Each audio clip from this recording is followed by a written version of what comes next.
involved with theatre for over 15 years now and has represented Indian theatre in various international platforms. From Brecht to Premchand, he's explored a whole gamut of playwrights and continues to explore. I'm with acclaimed theatre director Arvind Gaur. नमस्ते अरविंद गौर जी, आप हमारे show पे आए, thank you so much. हम अभी Delhi public library में हैं, आप हमें इधर क्यों लाना चाहते थे? क्योंकि ये सिर्फ एक लाइब्रेरी नहीं है, ये लाइब्रेरी के साथ एक तरह से कल्चर का एक सेंटर भी रहा है। अच्छा। और इस पर यहाँ से बहुत सारे अभिनेता, बहुत सारे कवि, बहुत सारे संगीतकार जो है यहाँ पर जो है हिस्सेदारी करते रहे हैं अभी कार्यक्रमों में। अरविंद जी, आपका नाता इस लाइब्रेरी से कितने सालों से है अभी? स्कूल के टाइम से ही है। अच्छा। जब मैं स्कूल में था, 9th क्लास में था, अच्छा, तभी मैं यहाँ का मेंबर बना और मैंने जो साहित्य पढ़ा वो सब यही पढ़ा। मैं विज्ञान का छात्र रहा हूँ और बेसिकली मैं इलेक्ट्रॉनिक कम्युनिकेशन इंजीनियरिंग में कर रहा था, बाद में छोड़ दिया मैंने। विज्ञान से तो मेरे फैमिली में पढ़ने का बहुत ही एक तरह से आदत में था, सभी लोग पढ़ाने वाले मेरी फैमिली में। तो किताबों से रिश्ता जो मेरा बचपन से जुड़ा और रिश्ता जुड़ा तो दिल्ली पब्लिक लाइब्रेरी आ गया। तो इस पब्लिक लाइब्रेरी में इसके अलावा ये जो आप किताबें ढूंढ रहे हैं, इसके अलावा और कोई जगह है जो मतलब आप हमें दिखाना चाहते हैं जहाँ से आपके बहुत सारी यादें जुड़ी हुई हैं? हाँ, इस लाइब्रेरी के अंदर जो है यहाँ पर दिल्ली में जो सबसे पुराने अखबारों का जो कलेक्शन हाँ जी, है, हाँ जी, वो यहाँ पर है। तो चलिए हम देखते हैं। हाँ जी अरविंद जी, अब हम ये लाइब्रेरी सेक्शन में जहाँ पे बहुत पुराने अखबार हैं, ये नवभारत टाइम्स की 1956, 1957 की कॉपीज है। मेरे जन्म से पहले के अखबार। तो आपका भी जो पास्ट है वो जर्नलिज्म से जुड़ा हुआ है। आप पहले जर्नलिस्ट थे, फिर इलेक्ट्रॉनिक मीडिया में आए, तो फिर उसमें से फिर थिएटर का शिफ्ट ये कैसे हुआ? दरअसल मैं पहले साइंस का स्टूडेंट था, तो पेरेंट्स ने मुझे कहा कि इंजीनियर बनो, तो इंजीनियर पढ़ाई करने लगा। उसको छोड़ के मैं पत्रकारिता में आया, कविता लिखता था, कुछ इधर उधर की चीजें करता था। तो फाइनली जो है मैंने पत्रकारिता भी छोड़ी और इलेक्ट्रॉनिक मीडिया माध्यम में भी काम किया। मुझे लगता है थिएटर में जो मजा है, थिएटर में जो एक्सप्लोर कर सकते हैं अपने आप को और अपनी सोसाइटी को, और जो नया पा सकते हैं रोजाना, वो कहीं भी नहीं है। तो इसलिए मैंने थिएटर को चुना। आप दिल्ली में रहे हैं, आपका बेस दिल्ली में रहा है, आपको ऐसा लगता है कि अगर किसी और शहर में रहते तो आपका जो ये थिएटर का करियर है और ये जो ग्राफ है ये आपका मतलब बेहतर होता, आपको बेहतर एक्सपोजर मिलता किसी और शहर में? नहीं, मुझे लगता है दिल्ली में जो है सब तरह की सुविधाएं उपलब्ध हैं और दिल्ली तो धीरे धीरे सांस्कृतिक गढ़ बन गया है। अब देखिए, पहले जो साहित्यकार बनारस, इलाहाबाद में रहते थे, अब सब दिल्ली में है और धीरे यहाँ पर सुविधा भी ज्यादा है। आप जो है तमाम तरह की लाइब्रेरी हैं जिनको इस्तेमाल कर सकते हैं, कल्चर सेंटर हैं, दूसरा कि यहाँ पर हिंदुस्तान का पूरा मीडिया और अखबार यहाँ मौजूद है।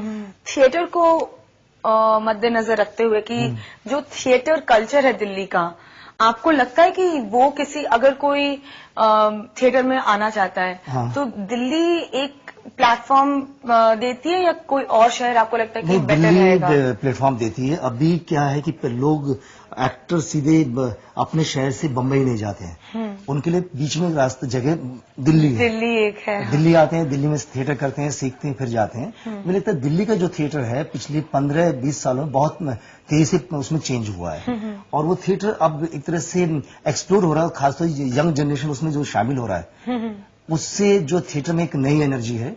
अब थिएटर यहाँ पर शौकिया थिएटर नहीं है। अच्छा। जैसे पहले कहते थे ना एमेच्योर थिएटर, एमेच्योर थिएटर नहीं है, अभी प्रोफेशनल थिएटर है।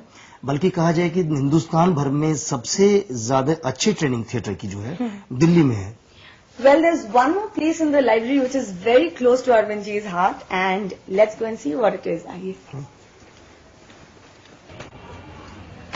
Well, we are at the auditorium of the library over here, the Delhi Public Library.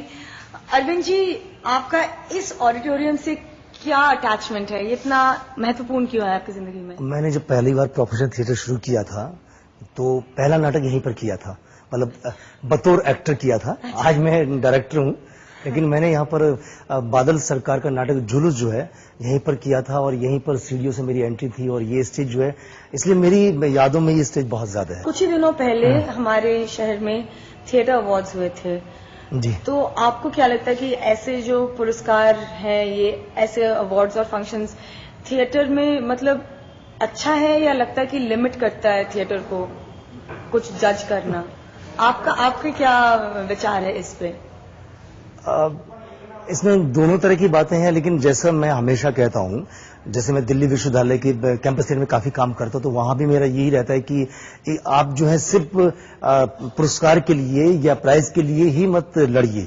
आप ये मत कीजिए कि आप जो अगर नुक्कड़ नाटक में आ रहे हैं तो आपको जो है फर्स्ट प्राइज मिलेगा, सेकंड मिलेगा। तो कहीं ना कहीं प्राइज एक तरह से कहीं लिमिट भी करता है और आपको जो चैलेंज भी करता है। लेकिन क्रिएटिव फील्ड में आप किस तरह से प्राइज दे रहे हैं, कैसे नहीं दे रहे हैं, ये अपने आप में थोड़ा सा मुश्किल काम होता है। मुझे लगता है कि थिएटर को प्राइजों की जरूरत नहीं है, जरूरत है एक इंफ्रास्ट्रक्चर की। कि थिएटर में आज हमारे पास जो है दिल्ली के पूरे नॉर्थ इंडिया के अंदर थिएटर का ढांचा नहीं है। जैसे हमारे पास जो है अच्छे ऑडिटोरियम नहीं है, हमारे पास जो रिहर्सल की स्पेस नहीं है, या जो थिएटर है, एक्टर जो है उसको कहीं से बहुत ज्यादा सपोर्ट नहीं है। तो बेसिकली मुझे लगता है कि अभी थिएटर को उसके ढांचे को सपोर्ट करने की ज्यादा जरूरत है, बजाय अवार्ड देते रहिए, आपके पास पैसा आप दीजिए, लेकिन उससे ज्यादा पहले बुनियाद पे काम कीजिए। आपने प्रोफेशनल्स के साथ काम किया है, कॉलेज के बच्चों के साथ काम किया, स्कूल के बच्चों के साथ काम किया है, तो कौन से आर्टिस्ट के साथ या एक्टर्स के साथ या टीम के साथ आपको ज्यादा अच्छा लगता है काम करना? मुझे स्कूल कॉलेज में काम करना ज्यादा अच्छा लगता है। अच्छा। क्योंकि वहां पर एकदम पैशनेट एक्टर होते हैं और जो बहुत कुछ करना चाहते हैं, पर उनके नए नए आइडियाज होते हैं। दूसरा, स्कूल कॉलेज में मैं काम इसलिए भी करता हूं कि धीरे धीरे मैं बुढ़ापे की तरफ बढ़ रहा हूं, तो वहां से मुझे एनर्जी मिलती है। उनके साथ काम करके मैं भी अपने आप को अपने बचपन में, अपने युवावस्था में वापस आ जाता हूं, और यही वजह है कि मैं हमेशा युवाओं की तरह रहता हूं। अरविंद जी, आपने हमें ये लाइब्रेरी दिखाया, आपने अपने स्टोरी शेयर किए। दिल्ली में ऐसा कोई और जगह है एक जो आप जो मेरे लिए बहुत महत्वपूर्ण है? बहुत ज्यादा महत्वपूर्ण। बिल्कुल है, चलिए आपको ले चलते हैं वहां पर। हाँ जी, चलिए।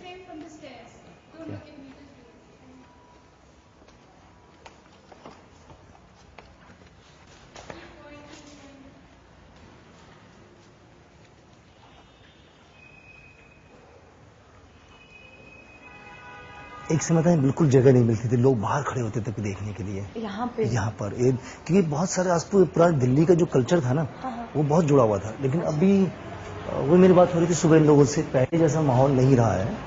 Well, here we are at Shriram Center's cafeteria. Arvind ji has got me here to have some nice coffee after exploring the library. And this is Mandi House. Arvind ji, Mandi House ऐसे बोलते कि दिल्ली का cultural hub है। बोलते नहीं है या था? आपको क्या लगता है, मतलब आपका इससे नाता कब से, कितने सालों से है मंडी हाउस से? दिल्ली पब्लिक लाइब्रेरी, मतलब दिल्ली 6 के बाद मैं यहाँ पर आ गया। अच्छा। और तभी से मेरा मतलब करीब मुझे लगता है कि 20 सालों से मेरा यहाँ आना जाना है। और इस कैंटीन से पुराना रिश्ता है।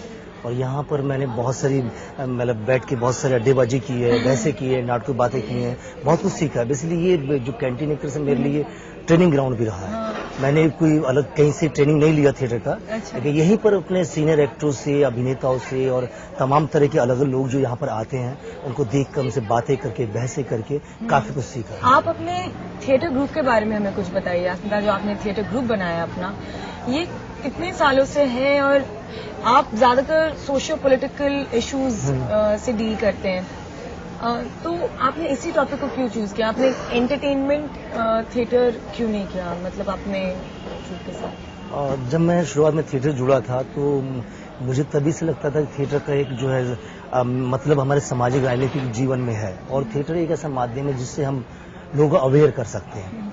तो 93 में जब अस्मिता बनाया, उससे पहले मैं दूसरे ग्रुप के साथ काम करता था, बहुत सारे एमेचर काम भी किए, लेकिन अस्मिता 93 में बना और तब से लगातार हम सोशो पॉलिटिकल थिएटर कर रहे हैं। क्यों? हमें लगता है कि हमें थिएटर का जो मकसद है वो हमारे आसपास का है, जो आसपास हो रहा है उसमें दखल देना मकसद है।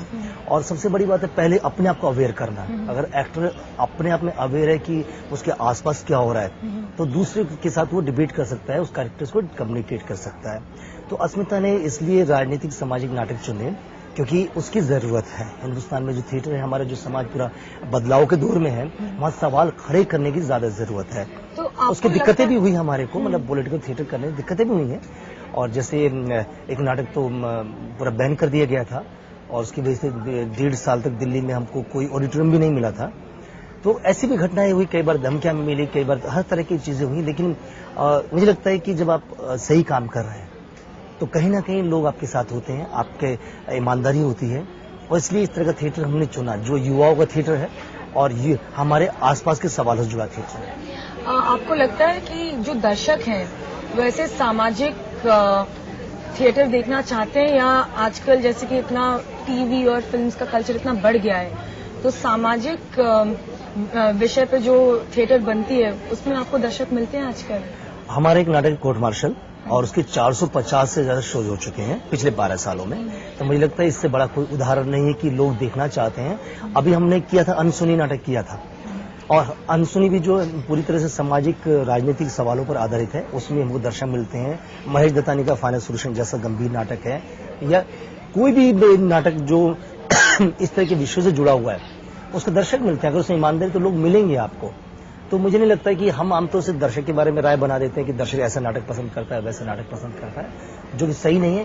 कहीं ना कहीं आप दर्शक को भी एजुकेट कर रहे होते हैं, आप अपने को अवेयर कर रहे होते हैं, अपने को एजुकेट कर रहे होते हैं, लेकिन दर्शक भी तैयार कर रहे होते हैं। अब दर्शक को आप जैसा दीजिए वो वैसा लेगा। तो ये कहना है कि दर्शक के हिसाब से थिएटर कीजिए या दर्शक के हिसाब से फिल्में कीजिए, मुझे लगता है बहुत आसान रास्ता है। जरूरी है कि आप अपने हिसाब से काम कीजिए, जो आपके आसपास की जो जरूरतें हैं, मतलब आपके देश की जरूरत है, अपने समाज की जरूरत है, उसके हिसाब से काम कीजिए। जिन सवालों से टकराने की जरूरत है उन पर काम कीजिए, तो दर्शक अपने आप बनेंगे। और दर्शक आपको मुझे लगता है कि साथ देता भी है। जैसे हमने महेश दत्तानी का 30 डेज सितंबर किया, उसके बाद जो है लोग डिबेट करते हैं नाटक के बारे में, और नाटक से ज्यादा नाटक बाद में होता है, तो उससे पता लगता है दर्शकों की हिस्सेदारी बहुत ज्यादा हमारे नाटकों में होती है। तो दिल्ली ने आपके जो नाटक हैं उसको कितना बढ़ावा दिया है? इस शहर में रह के आपके नाटकों को कितना, जैसे बोलते हैं, एडवांटेज कितना मिला है? जो भी मैं आज हूँ वो दिल्ली की वजह से हूँ। सबसे बड़ी बात तो ये है क्योंकि जिस जगह में बैठा हूँ यहीं से मैंने यहाँ भी जो है मतलब दिल्ली पब्लिक लाइब्रेरी के बाद प्रोफेशनल थिएटर मैंने यहाँ शुरू किया। तो प्रोफेशनल थिएटर किया और आज भी यहाँ से जुड़ा हूँ, इस कैंटीन से जुड़ा हूँ, यहाँ कैंटीन में जो एक लाइब्रेरी किताब घर है उससे भी जुड़ा हूँ। तो बहुत सारी चीजें यहीं से मुझे मिली है। मतलब एक तरह से ये मेरे लिए जमीन है जहाँ पे रह के मैंने काम किया, और यहीं से मैंने बाकी उड़ानें भरी हैं और वापस यहीं पर आ। Thank you so much Arvind ji for joining us on a crush on Delhi. It was a pleasure having you. Thank you. शुक्रिया।